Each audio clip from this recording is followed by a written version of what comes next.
RBI is introducing some regulatory changes to the Unified Gold and Silver Loan Rules from April 2026. The objective is to standardize and harmonize the existing guidelines and ensure better supervision, operations, and consumer protection. Let's see what these are. First is loan-to-value ratio. Now, gold and silver collateralized loans up to 2.5 lakh. The loan-to-value ratio will be 85%. For loans between 2.5 lakhs and 5 lakhs, it will be 80%. And for loans above 5 lakhs, it will be 75%. Furthermore, loans for amounts exceeding 2.5 lakhs will only be granted after a detailed credit assessment, including repayment capacity.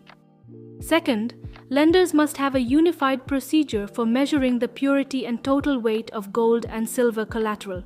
The borrower's physical presence is required during the inspection, and all deductions and defects must be clearly explained and documented in the certificate provided to the borrower. And yes, ETF can no longer be accepted as collateral for loans. To obtain a loan, an individual can only pledge a maximum of 1 kilo of gold and 10 kilos of silver jewelry.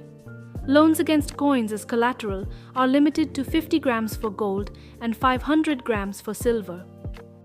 The tenure for bullet payment, where the entire principal amount and interest are repaid at once, has been limited to 12 months. Any renewal will now be subject to a credit assessment, and an increased interest rate will also be applicable.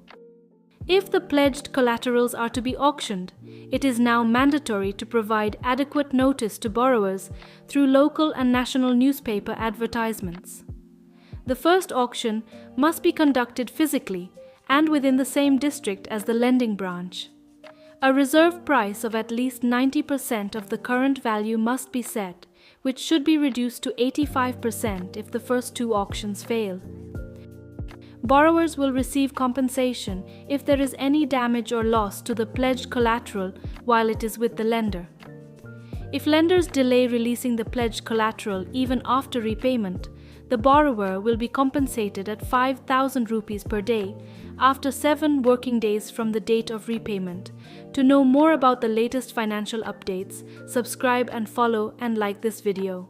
If you are interested in opening a Demat account, scan the QR code shown on the screen.